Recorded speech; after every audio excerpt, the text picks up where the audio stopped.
একটু চিন্তা করো, কই ছিলা, কই আছো? এক সময় তুমি আব্বু কয়া ডাকতে পারো নাই। আল্লাহ তোমার জবানে কথা বলার শক্তি দান করেছেন। তোমার মতো বয়সের কত যুবক দেখো, তোমার দুইটা চক্ষু দিয়া রাত সারা রাত মোবাইল চালাও, গুনাহ করো। তোমার মতো কত বান্দা আছে দুই চোখের পাওয়ার নাই, অন্ধ বানাইয়া আল্লাহ পাঠাইছেন, রাস্তায় রাস্তায় ভিক্ষা করে। আমার আল্লাহ যদি তোমারে ঘুমের মধ্যে অন্ধ বানাইয়া দিতেন, বলো তুমি মোবাইলে গান বাজনা কেমনে দেখতা? আল্লাহ তোমারে সুন্দর চেহারা দান করেছেন, আল্লাহর দেওয়া নেয়ামত খাইতেছো, আল্লাহর দেওয়া পানি ভোগ করতেছো, আল্লাহর দেওয়া বাতাস, আল্লাহর দেওয়া জমিনের ফসল গাছের ফল খাইতেছো। তোমারে যদি কেউ ৫,০০০ টাকা দেয়, তুমি তার গুণগান গাও। তোমারে যদি একটা রিক্সা কিনিয়া দেয়, তুমি তার গুণগান গাও। তোমারে যদি একটা দোকান উঠাইয়া দেয় কেউ ব্যবসার জন্য, তুমি তারে জীবনে ভুলো না, তোমার চেয়ার ছাইরা তারে বসার জন্য আগায়া দাও। আমার মাওলায় তোমারে দুইটা হাত দিছেন, বলো আল্লাহরে কি দিয়েছো? আমার মাওলায় তোমারে দুটো সুন্দর চক্ষু দান করেছেন, বলো এর বিনিময়ে আল্লাহকে কি দিয়েছো? আমার আল্লাহ তোমারে সুন্দর হায়াত দিয়েছেন, বলো আমার মালিকের কি দিয়েছো? আমার আল্লাহ তোমার জবানে কথা বলার শক্তি দান করেছেন, বিনিময়ে আল্লাহকে কি দিয়েছো? আল্লাহ দুটো হাত ভালো রাখছেন, বলো বিনিময়ে আল্লাহকে কি দিয়েছো? আল্লাহ তোমার আমার প্রয়োজনে সূর্যের আলো দিয়েছেন, বলো বিনিময়ে আল্লাহকে কি দিয়েছো? রাতের বেলা চাঁদের আলো দিয়েছেন, বলো আল্লাহকে কি দিয়েছো? আমার আল্লাহ জমিনের ফসল তোমার আমার জন্য কত সুন্দর করে দিয়েছেন, ভোগ করার জন্য তুমি আল্লাহকে কি দিয়েছো? আল্লাহ তো তোমার বাড়ি চায় না, টাকা চায় না, পয়সা চায় না। আল্লাহ তো বলে নাই ব্যবসা বাণিজ্য লেখাপড়া চাকরি বন্ধ করে সারা রাত সেজদায় পড়ে থাক, আল্লাহ তো এটা চায় না। আল্লাহ বলে বান্দা ব্যবসা কর, লেখাপড়া কর, চাকরি কর, সময় মতো সেজদা দে, 5 বেলার নামাজ পড়, মা বাবার দোয়া নিয়ে চল, ওলামায়ে কেরামের পরামর্শ নিয়ে চলো, নবীজির আদর্শ মানিয়ে চলো। নবীর আদর্শের কারণে আজকে এত সম্মান। সারা দুনিয়াবাসী আজকে ইসলামের দুশ্মনী করে, বেঈমানেরা মাদ্রাসার বিরোধিতা করে, কোরআনের বিরোধিতা করে। ও যুবকেরা, আমরা যারা টুপিওয়ালা দাড়িওয়ালা নামাজ পড়ি, পর্দা করি, হালাল খাই, বলো আমাদের স্বাধীনতা কোথায় নষ্ট হয়ে গেল?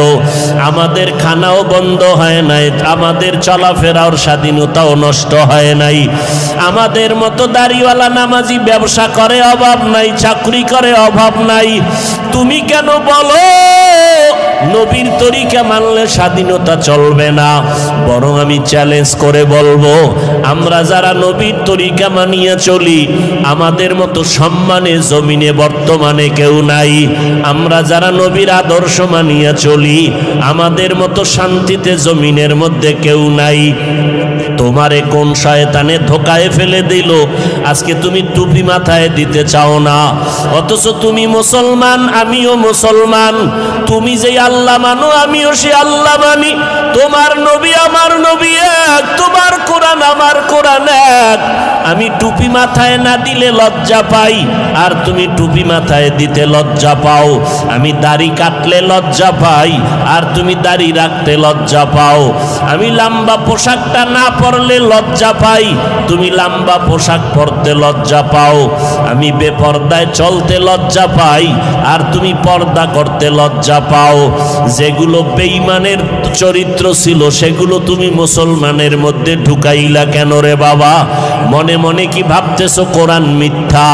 পারলে একটা প্রমাণ দাও, এখন দাড়ি কেটে ফেলবো, নামাজ রোজা বাদ দিয়ে দিব। তুমি কেন? বড় বড় মনীষী, বড় বড় পণ্ডিতেরাও তো ভুল বের করতে পারে নাই। কিয়ামত পর্যন্ত কোরআনের ভুল বের করতে পারবে না। ওই কোরআন সত্য, ওই কোরআনে গুনাহ নিয়ে যারা কবরে যাবে তাদের জাহান্নামে ভুগতে হবে, তাও সত্য। নেক আমলওয়ালারা জান্নাত পাবে, কোরআনের ঘোষণা, তাও সত্য। জান্নাত এমন আরামের ঘর আল্লাহ কোরআনে বয়ান করেছেন। আবার জাহান্নামটা কেমন ভয়ঙ্কর আমার আল্লাহ তাও বয়ান করেছেন। গুনাহগার হইয়া যদি কবরের বিছানায় যাও, ওই কবরে তখন কে টাকাওয়ালা বাড়িওয়ালা খবর নাই, কে ধনী কে গরিব কোনো প্রশ্ন হবে না। আমাকেও 3টা প্রশ্ন, তোমাকেও একই 3টা প্রশ্ন করা হবে। রবের পরিচয় দাও, ধর্মের পরিচয় দাও, রহমাতুল লিল আলামিনের পরিচয় দাও। দুনিয়াতে যদি রবের গোলামি না করিয়া কবরে যাও, যারা রবের গোলামি করবে তারা জবাব দিবে রব্বি আল্লাহ। যারা ধর্ম ইসলাম মানবে তারা জবাব দিবে কবরে দীনি আল ইসলাম। যারা নবীর সুন্নত অনুযায়ী চলবে তারা নবীরে দেখিয়া চিনবে।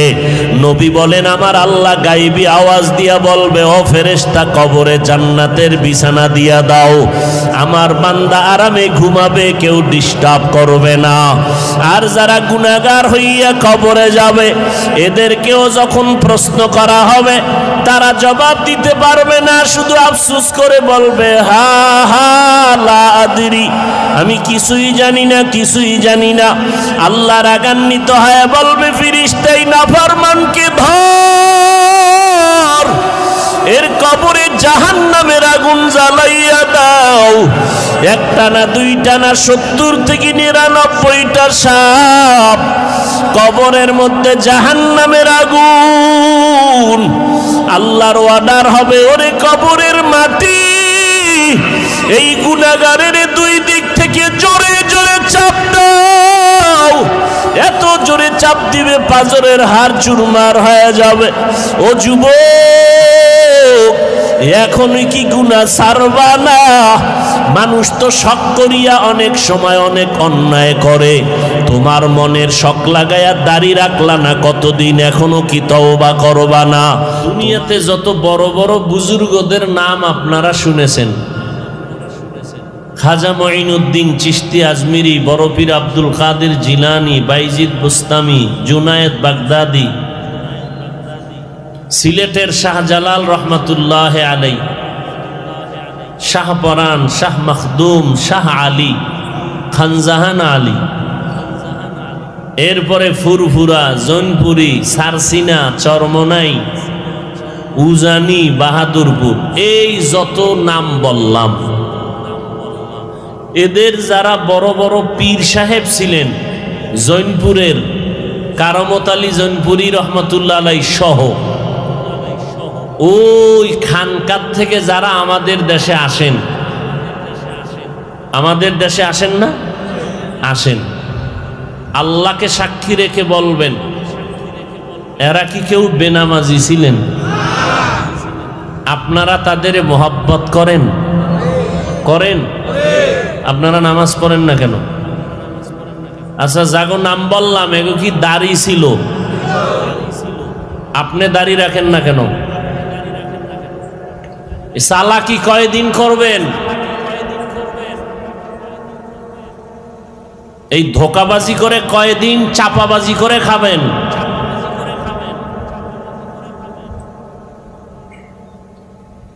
আপনি জৈনপুরের খুব মোহব্বত করেন, কিন্তু জৈনপুর হুজুরে নামাজের কথা কয় না, নামাজ পড়েন না, আপনি বেয়াদব।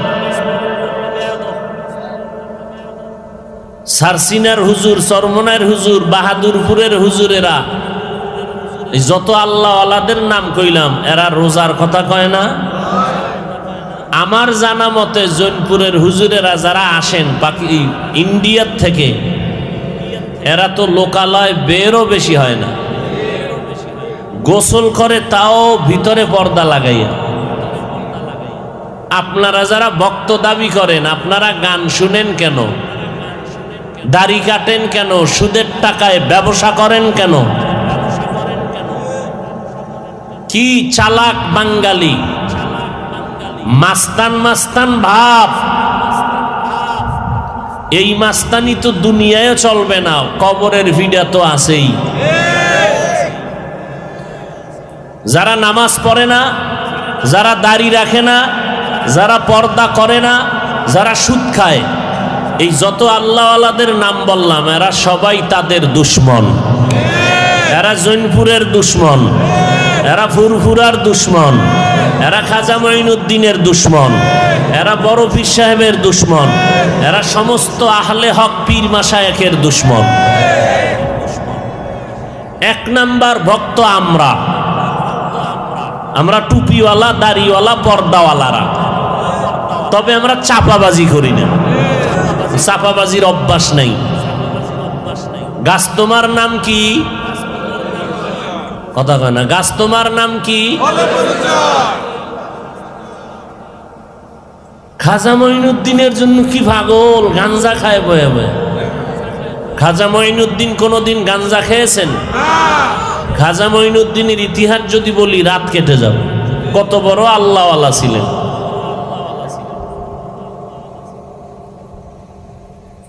খুব কষ্ট লাগতেছে না যে এই ওয়াজ হুনার জন্য নিয়ে আমরা আইছি, এডি আসল ওয়াজ। এর সাথে যদি আবার ইসলামী আইন কায়েম কইরা জেলখানায় ঢুকায় রাখা যাইতো যে তওবা করবি, নামাজ আর ছাড়বি না, এরপরে মুক্তি দেওয়া হবে, তাহলে এটা ওই তো টোটাল টাটকা ওয়াজ। কোরবানি দিছে বিশাল বড় গরু,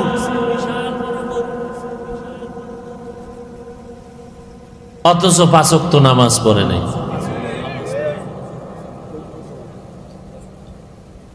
পয়গম্বর বলেন বাইনাল আবদি ওয়া বাইনাল কুফরি তারকুস সালাহ। কাফের আর মুমিনের মধ্যে ব্যবধান হলো নামাজ। বেঈমানেরা নামাজ পড়ে না, মুমিনেরা নামাজ ছাড়ে না। একটুখানি নেকের তরে রোজ হাসরের মাঠেতে বাবা ঘুরবে ছেলের পিছে, ছেলে বাবার আগেতে।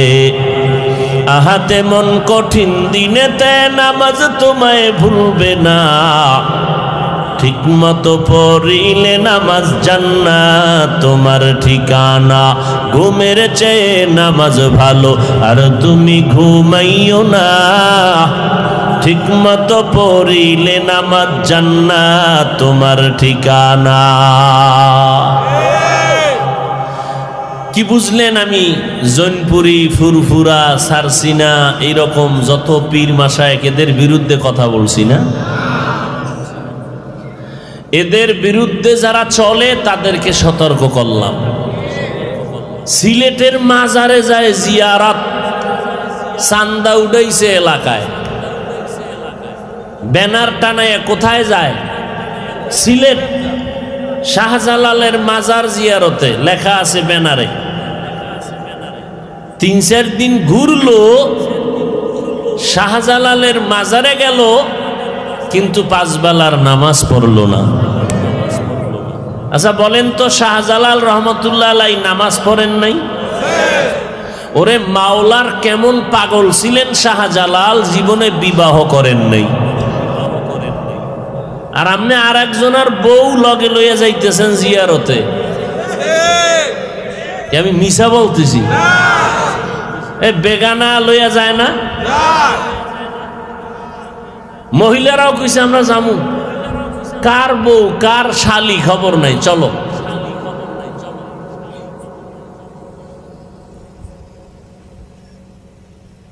খাটিয়া পীর মাশায়েখের দরবারে যদি এই সমস্ত উল্টা পাল্টা চলে, তো খাঁটি দরবার পাবো কই? সিনেমা হলে ঢুকলে ওয়াজ মাহফিল শোনা যায় না? কথা বলেন না কেন? সেখানে গান, বেপর্দা, কথা ঠিক? তো পিসাবগো দরবারে যদি এগুলি চলে, তো সিনেমা হলে আর পিসাবের দরবারে ব্যবধান কি? অতএব আপনাদের এই যে আশরাফ আলী মৌলভী রহমতুল্লাহ আলাইহি বড় বুজুর্গ মানুষ ছিলেন, এর রেখে যাওয়া মোহাব্বত যদি ধরে রাখতে চান তাহলে সহি তরিক একটা মাদ্রাসা করেন। ইনশাআল্লাহ আমি ওয়াদা দিয়ে গেলাম, আল্লাহ সুস্থ রাখলে প্রত্যেক বছর আসব। আমি বলছি সাব্বিরকে আগামীতে 2 দিন দিবি, 2 দিন দিবি, একদিন আমি আর একদিন অন্য অনেক বক্তা ভালো ভালো আলেম ওলামা রাখবো। এখন সাব্বির একা পারবে না, আপনাদের সহযোগিতা লাগবে না? সহযোগিতা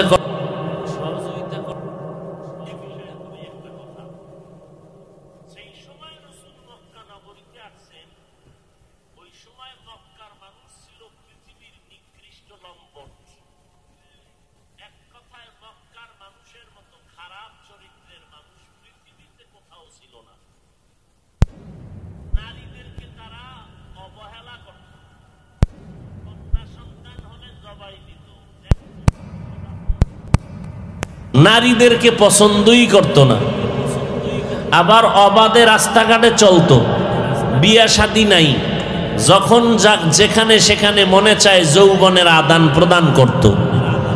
বর্তমান আল্লাহর ঘর বাইতুল্লাহর চারদিকে এরা তওয়াফ করত নারী আর পুরুষ উলঙ্গ হইয়া।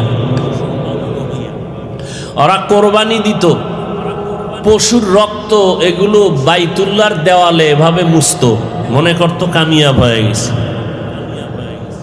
ঠিক সেই সময় আমার রসুল পৃথিবীতে আসলেন আব্দুল্লাহর ঔরসে মা আমেনার গর্ভ থেকে মক্কা নগরীতে। নবী আসা মাত্রই পরিবর্তন শুরু, 1000 বছরের প্রজ্বলিত আগুন নিভে গেল। আম্মাজান আমেনা বলতেছেন, মুহাম্মদ যখন দুনিয়াতে আসছে নার কাটা অবস্থায়, খতনাকৃত অবস্থায়, আমি আমেনা টের পাই নাই, কোনো রক্ত যায় নাই, কোনো ব্যথা অনুভব করি নাই। নবী আসছেন সেজদার হালাতে, এসে আল্লাহর শুকর আদায় করছেন। নবী জীবনে উলঙ্গ হন নাই। আমার নবীকে দিয়া আল্লাহ কিয়ামত পর্যন্ত পুরা দুনিয়াটাকে সাজাবেন ইসলামের লাইনে, এজন্য নবীকে ছোট থেকেই তৈরি করে নিছেন।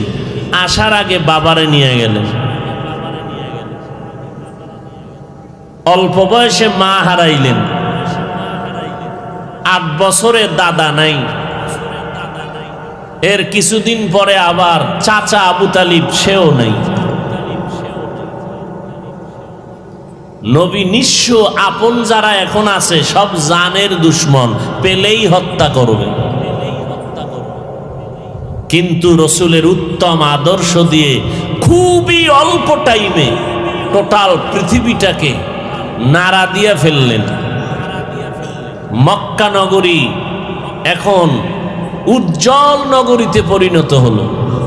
রসুলের আদর্শ এত উত্তম, নবী কাউকে গালি দেন না, নবী কারো বিরোধিতা করেন না, নবী কারো গালির জবাবও দেন না। একজনে গালি দিতেছে, নবী হাসতেছেন, পাশে ওমর বসা, মেজাজ গরম, নবী একটু ইশারা দিলে ওরে ভর্তা করে ফেলুন।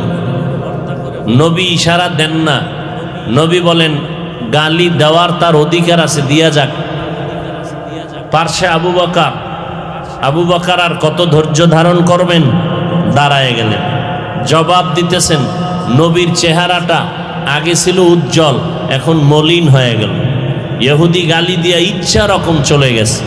আবু বকর বলে, নবী আমি দাঁড়ানোর পর আপনার চেহারা মলিন করলেন কেন? নবী বলেন, যতক্ষণ চুপ ছিলাম তুমিও চুপ ছিলা, রহমতের ফেরেশতা আমাদের পক্ষ হয়ে জবাব দিতেছিল।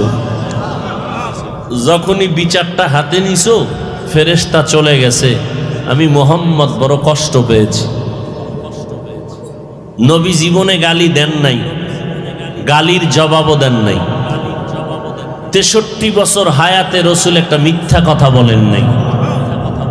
আল্লাহ নবীকে এমন আদর্শের করে বানাইলেন, নবীর আদর্শ পাইয়েই 10 বছরের বালক হযরত আলী, নবীর এক পর্যায়ে জামাতা, 10 বছর বয়সে রসুলের হাতে কালেমা পড়ছেন। কে? হযরত আলী। সে আলী রসুলের কলিজার টুকরাকে বিবাহ করলেন। কাকে? ফাতেমা রাদিয়াল্লাহু আনহাকে। এবং দোয়া করে দিলেন, আনা দারুল হিকমা ওয়া আলিয়ুন বাবুহা। আমি মুহাম্মদ দোয়া করে দিলাম, আমি হলাম হিকমতের ঘর, আর এই হিকমতের ঘরের দরওয়াজা বানায় দিলাম হযরত আলীকে। এক ইহুদি, একজন ইহুদি একবার ওমরে ফারুকের কাছে এসে জিজ্ঞাসা করে, তোমাদের মুহাম্মদের আদর্শটা কেমন? শুনি নাকি খুব ভালো আদর্শের। ওমর বলে, আমি তো 27 বছরের সময় কালেমা পড়ছি, তখন 39 জন মুসলমান মুহাম্মদের হাতে, আমি 40 নাম্বার, আমি ভালো কইতে পারুম না। তো কে বলতে পারবে? আলীর কাছে যাও। হযরত আলী 10 বছরেই কালেমা পড়ছে। হযরত আলীর সামনে রওনা হয়ে গেলেন। না, ওমর বললেন ওসমানের কাছে যাও। ইহুদি বলেন, ওসমানের সামনে দাঁড়াইলাম। সেখান থেকে বলা হলো, সব থেকে বেশি নবীর আদর্শের গুণগান বলতে পারবে হযরত বেলাল। বেলালের কাছে যাও। নবীজির সাথে উঠা বসা বেলালের মোহাব্বত বেশি, বেলাল বলতে পারবে। বেলালের কাছে যখন চলে যায়, বেলাল বলে হযরত আলীর কাছে যাও। আলীর কাছে যাওয়ার পর নবীর আদর্শের বয়ান শুনতেছে। ও ইহুদি ভাই বলো, দুনিয়াতে যাহা কিছু আছে এগুলো তোমার কাছে কেমন মনে হয়? বলে অনেক সুন্দর। বলে আমার নবীর গুণগান আমি কি করব? সারা আসমান জমিন গ্রহ নক্ষত্র সব যদি এক পালায় দেওয়া হয়, আমার রসুলের আদর্শের সমতুল্য হবে না।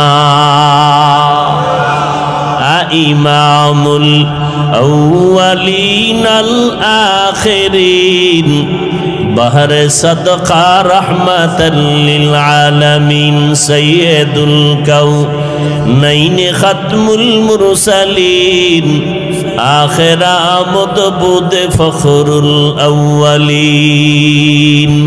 পয়গম্বরের আদর্শ গ্রহণ করলেন আবু বকর। নবীর আদর্শ গ্রহণ করার কারণে মক্কার মানুষ এখন ভালো মানুষে পরিণত হয়ে গেল। যেই মক্কার মানুষ ছিল জমিনের মধ্যে নিকৃষ্ট, এখন তারা হয়ে গেল ইতিহাসের পৃষ্ঠায় শ্রেষ্ঠ। কেমন উৎকৃষ্ট আর শ্রেষ্ঠ হলো? আল্লাহ তাআলা 10 জনের নামে নবীর হাতে চিঠি দিয়ে দিলেন, ও জিবরাইল যাও, আমি নবীর 10 জন সাহাবার নামে জান্নাতের টিকিট ওকে করে ফেললাম। কয়জনের নামে? 10 জন সাহাবার নামে জান্নাতের টিকিট এসে গেল দুনিয়াতে জিন্দা হালাতে। আপনাদের ঘটনা জানা থাকলে বলবেন, প্রথম সিরিয়ালে কার নাম? বলেন। দ্বিতীয় সিরিয়ালে কার নাম? তৃতীয় সিরিয়ালে কার নাম? চতুর্থ সিরিয়ালে কার নাম? রাদিয়াল্লাহু আনহুম আজমাইন। এই এক একজনের ইতিহাস আজ দুনিয়াতে বিরল হয়ে আছে। আবু বকরের ইতিহাস, ওমরের ইতিহাস, জান্নাতের টিকিট পেয়েছেন আবু বকর, জান্নাতের টিকিট পেয়েছেন ওমর। আপনারাও পেয়েছেন নাকি? পান নাই? ঘুমের ভিতরেও না, কোনো হিসাবেও দেয় নাই। জান্নাতের টিকিট না পাইয়া এত বাহাদুরি, পাইলে কি করতেন? নামাজ নাই, রোজা নাই, সুদের টাকায় ব্যবসা করে। সুদের টাকায় যারা ব্যবসা বাণিজ্য করবে তাদের নামাজ কবুল হবে না, রোজা কবুল হবে না, তেলাওয়াত কবুল হবে না, দান সদকা কবুল হবে না। আল্লাহ বলেন আমি দুই দল মানুষের সাথে যুদ্ধ করার জন্য রেডি। কয় দল? এক দল যারা সুদের সাথে জড়িত, আল্লাহ তাদের সাথে যুদ্ধ করতে চান। কোরআনের আয়াত, ইয়া আইয়ুহাল্লাযীনা আমানুত্তাকুল্লাহ ওয়া যারু মা বাকিয়া মিনার রিবা ইন কুনতুম মুমিনিন ফাইন লাম তাফআলু ফাযানু বিহারবিন মিনাল্লাহি ওয়া রাসূলিহি। আল্লাহকে ভয় করো হে মুমিন, সুদের থেকে নিজেকে বাঁচাও যদি খাঁটি মুমিন হতে চাও। গাদ্দারি করে যদি এরপরও এই গুনাহে লিপ্ত হও, রেডি হও, আমি আল্লাহ আমার রসুল রেডি তোমার সাথে যুদ্ধ করার জন্য। কারণ যেই পুরুষেরা সুদের সাথে জড়িত 24টা ঘন্টার সেকেন্ডে সেকেন্ডে তারা মায়ের সাথে জিনা করার গুনাহে লিপ্ত, যেই মা বোনেরা সুদের সাথে জড়িত ওই মায়েরা জন্মদাতা বাবার সাথে জিনার গুনাহে লিপ্ত হবে। এদের জীবনভর তওবা না করলে কোনো মোনাজাত কবুল হবে না, বাইতুল্লাহ হজ করলেও আল্লাহর আদালতে কবুল হবে না। বাবার সাথে মায়ের সাথে জিনা করবা, তোমার আমল কবুল করবেন আল্লাহ, এত ঠেকা। আবার পাশাপাশি দেখা যায় জীবনে মাদ্রাসায় পড়ে নাই, জীবনে পড়ে নাই, কিন্তু আল্লাহওয়ালাদের সোহবত পাওয়ার কারণে 5 বেলার নামাজ পড়ে, ব্যবসা করে, হারাম খায় না, কোনো দিন হারাম খায় না, কোনো দিন মানুষের হক নষ্ট করে না। এরকম কোটিপতি এই জমিনে আছে না নাই? 1 টাকাও হারাম খায় না, কোটি টাকার মালিক, ব্যবসা করে, চাকরি করে, অভাব নেই, অথচ জীবনে মাদ্রাসায় পড়ে নাই। हर के दारत खौफे हक दर दिल मदहम जन्नतुल मअवा देहद उरा मकाम जुज़बा हक ची जे मखाज इंसो जा फजले उ आमस्ते दर जुमला जहा। দুই দলের সাথে আল্লাহ যুদ্ধ করার ঘোষণা করেছেন। আর এক দলের কথা আল্লাহ বলেছেন বুখারী শরীফের হাদিসের মধ্যে নবীর মাধ্যমে, মান আদালি ওয়ালিয়ান ফাকাদ আযানতুহু বিল হারব। যারা আল্লাহওয়ালাদের সাথে দুশমনি করবে, আল্লাহ বলেন রেডি থাক, আমার আল্লাহ যুদ্ধ করার জন্য তোমার সাথে রেডি। ওলিয়া উলিয়ার সাথে যারা বেয়াদবি দুশমনি করবে, আল্লাহ তাদের সাথে যুদ্ধ করার জন্য রেডি। কারণ আমরা ওলিয়া উলিয়ার মাধ্যমে ইসলাম পেয়েছি, কথা ঠিক না?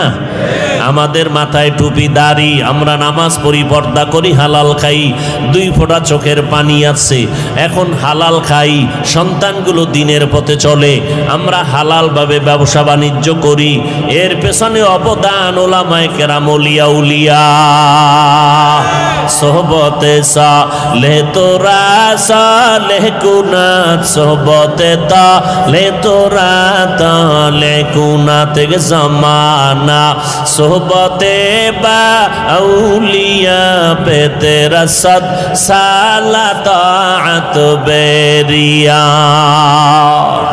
এরে নবীর উম্মতের দল, জান্নাতের টিকিট পাইয়া আবু বকর জীবনভর কান্না কান্না কান্না। ওমরের মতো বান্দা জান্নাতের টিকিট পাওয়ার পরও জীবনভর কান্না করে কাটাইলেন। কবরে আমার কি উপায় হবে, হাসরের ময়দানে আমি আল্লাহর আদালতে কেমনে দাঁড়াবো? আপনাদেরকে যদি এখন থানার ওসি সাহেব ফোন দিয়া কয় তুমি কালকে 10টার সময় থানায় হাজির হও, তোমার বিরুদ্ধে রিপোর্ট আছে, আজকে রাতের ঘুম নষ্ট হয়ে যাবে, কথা ঠিক নেই? আর আমার মাওলার দরবারে হাজিরা দেওয়ার জন্য যদি কেউ চিন্তায় পড়ে যায়, আমার মাওলার আদালত বড় কঠিন। আবু বকর নামাজে দাঁড়াইয়া কান্না করতেছেন, আল্লাহর নবী বলেন, আবু বকর নামাজে দাঁড়ায় কাঁদলেন কেন? বলে, আল্লাহর আদালতে দাঁড়াবার ভয় আমি কান্না করেছি। কিয়ামতের ময়দানে মানুষগুলো দাঁড়াবে উলঙ্গ, সূর্যের গরমে মাথার মগজগুলো ভাতের মারের মতো ফুটতে থাকবে, জমিনটা হয়ে যাবে তামা। ওই কঠিন সময়ে কোনো আফসোস করার মতো বান্দা তোমার পাশে সান্ত্বনা দেওয়ার থাকবে না। মায়ার নবী বলতেছেন, সব নবীরা পর্যন্ত যাদের আমল নামায় কোনো গুনাহ নাই, তারাও হাসরের ময়দানে নাফসি নাফসি বলে কান্না করবেন। মূসা নবী কাঁদবেন আর বলবেন, আল্লাহ আমাকে বাঁচাও, উম্মতের খবর নাই। ঈসা নবী কাঁদবেন আর বলবেন, আল্লাহ আমারে বাঁচাও, উম্মতের খবর নাই। ইব্রাহিম নবী কাঁদবেন আর বলবেন, আল্লাহ আমারে বাঁচাও, উম্মতের কথা কারো অন্তরে থাকবে না। আম্মা জান আয়েশা রাদিয়াল্লাহু আনহা বলেন, ও নবী, ওই সময় আপনি রহমাতুল লিল আলামিন কি করবেন? মায়ার নবী বলেন, ওই সময় আমি মুহাম্মদ মাকামে মাহমুদের মধ্যে সিজদায় পড়ে কান্না করব আর বলবো, আল্লাহ আমাকে বাঁচানোর কথা একবারও আমি বলবো না, আমি বারবার আল্লাহকে বলবো, আল্লাহ আমার উম্মতের বাঁচাও, আমার উম্মত গুলোকে বাঁচাও। আবু বকর নামাজে দাঁড়ায় কান্দে আর বলে, নবী হাসরের ময়দানে যেদিন উলঙ্গ দাঁড়ায় যাব, আল্লাহ যদি ডেকে বলে, রে আবু বকর, আমি আল্লাহ কত নেয়ামত তোমাকে দান করেছিলাম, জান্নাতের টিকিট দিলাম 10 জনার সিরিয়াল একে তোমার নাম রাখলাম। ও আবু বকর, নবীজির তোমার নবীর বিপদকালে তোমারে বন্ধু বানায় দিলাম, হিজরতের সাথী বানাইয়া এত নেয়ামত তোমারে দিলাম, আমার দরবারে সেই বিনিময় কি নিয়ে আসছো? আমি যদি আমল নামা পেশ করি, ও আল্লাহ নামাজ পড়লাম, রোজা রাখলাম, কোরআন তালাওয়াত করেছি, তাহাজ্জুদ নামাজ পড়েছি, আল্লাহ যদি বলে, আবু বকর তোমার আমল আমার কাছে পছন্দ হয় নাই, যেইভাবে নামাজ পড়লে আমি খুশি হব সেইভাবে নামাজ পড়তে পারো নাই, যেইভাবে তেলাওয়াত করলে আমি খুশি হব ওইভাবে তেলাওয়াত করতে পারো নাই, আমার কাছে আমল পছন্দ হয় নাই, সাথে সাথে আল্লাহর ওয়াদার হয়ে যাবে, এর জাহান্নামের ফেরেশতারা আবু বকরের হাতে হ্যান্ডকাপ লাগা দাও, জাহান্নামের দিকে নিয়ে যাও। এর যুবক, ও পর্দার আড়ালের মা বোনেরা, ও বৃদ্ধ বাবাজি, জান্নাতের টিকিট পাইয়া যদি আবু বকর সারা রাত কাঁদতে পারে, আমলের তাদের অভাব নাই, এলেমের অভাব নাই, ইখলাসের অভাব নাই, তাহাজ্জুদের মধ্যে ঝামেলা নাই, সংসারের হক আদায় করতে তাদের দুর্বলতা নাই, জিহাদের ময়দানে দুর্বলতা নাই, জান্নাতের টিকিট পাইয়াও যদি তাদের অবস্থা এমন হয়, ও বান্দা একটু চোখ দুইটা বন্ধ করে নিজের জীবনের দিকে তাকাও। আজকে জীবনের দিকে তাকাইয়া দেখি এই ময়দানে আমার মতো গুনাহগার কেউ নাই। আজকে বক্তা হইয়া চেয়ারে বসছি, অথচ আমার গুনার কারণে দেখি আমার হাত না পাক, আমার ঠোঁট গুনার কারণে না পাক, আমার চোখ দুইটা গুনার কারণে না পাক, আমার অন্তরটা গুনার কারণে না পাক।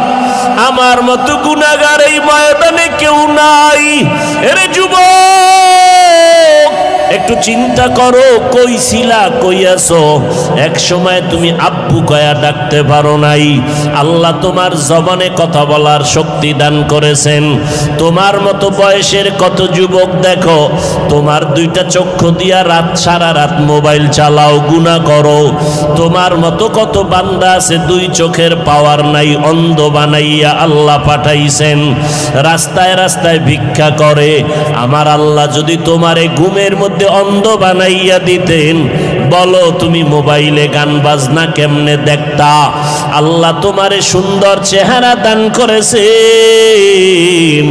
আল্লাহর দেওয়া নেয়ামত খাইতেছো, আল্লাহর দেওয়া পানি ভোগ করতেছো, আল্লাহর দেওয়া বাতাস, আল্লাহর দেওয়া জমিনের ফসল গাছের ফল খাইতেছো।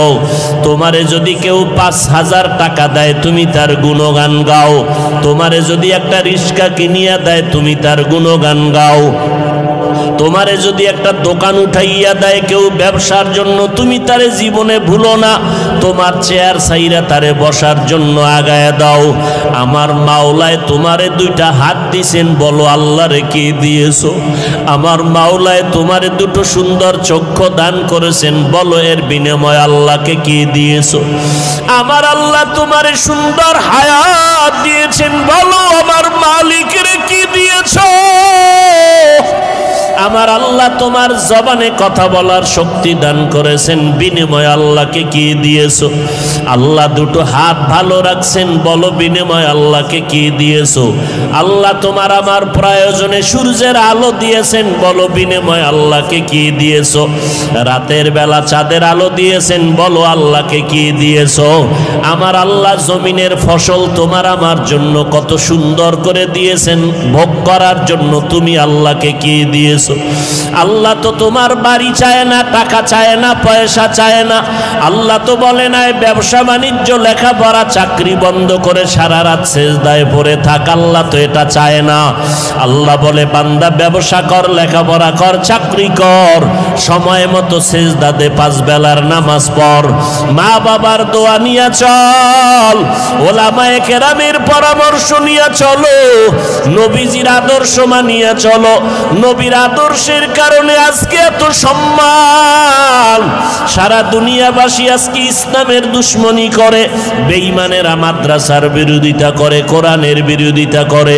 ও যুবকেরা, আমরা যারা টুপিওয়ালা দাড়িওয়ালা নামাজ পড়ি, পর্দা করি, হালাল খাই, বলো আমাদের স্বাধীনতা কোথায় নষ্ট হয়ে গেল? আমাদের খানাও বন্ধ হয় নাই, আমাদের চলাফেরার স্বাধীনতাও নষ্ট হয় নাই। আমাদের মতো দাড়িওয়ালা নামাজি ব্যবসা করে অভাব নাই, চাকরি করে অভাব নাই। তুমি কেন বলো নবীর তরিকা মানলে স্বাধীনতা চলবে না? বরং আমি চ্যালেঞ্জ করে বলবো, আমরা যারা নবীর তরিকা মানিয়ে চলি, আমাদের মতো সম্মানে জমিনে বর্তমানে কেউ নাই। আমরা যারা নবীর আদর্শ মানিয়ে চলি, আমাদের মতো শান্তিতে জমিনের মধ্যে কেউ নাই। তোমারে কোন শয়তানে ধোকায় ফেলে দিল, আজকে তুমি টুপি মাথায় দিতে চাও না, অথচ তুমি মুসলমান, আমিও মুসলমান। তুমি যে আল্লাহ মানো, আমিও সে আল্লাহ মানি। তোমার নবী আমার নবী এক, তোমার কোরআন আমার কোরআন এক। আমি টুপি মাথায় না দিলে লজ্জা পাই, আর তুমি টুপি মাথায় দিতে লজ্জা পাও। আমি দাড়ি কাটলে লজ্জা পাই, আর তুমি দাড়ি রাখতে লজ্জা পাও। আমি লম্বা পোশাকটা না পরলে লজ্জা পাই, তুমি লম্বা পোশাক পরতে লজ্জা পাও। আমি বেপর্দায় চলতে লজ্জা পাই, আর তুমি পর্দা করতে লজ্জা পাও। যেগুলো বেঈমানের চরিত্র ছিল, সেগুলো তুমি মুসলমানের মধ্যে ঢুকাইলা কেন রে বাবা? মনে মনে কি ভাবতেছো কোরআন মিথ্যা? পারলে একটা প্রমাণ দাও, এখন দাড়ি কেটে ফেলবো, নামাজ রোজা বাদ দিয়ে দিব। তুমি কেন? বড় বড় মনীষী, বড় বড় পণ্ডিতেরাও তো ভুল বের করতে পারে নাই। কিয়ামত পর্যন্ত কোরআনের ভুল বের করতে পারবে না। ওই কোরআন সত্য, ওই কোরআনে গুনাহ নিয়ে যারা কবরে যাবে তাদের জাহান্নামে ভুগতে হবে, তাও সত্য।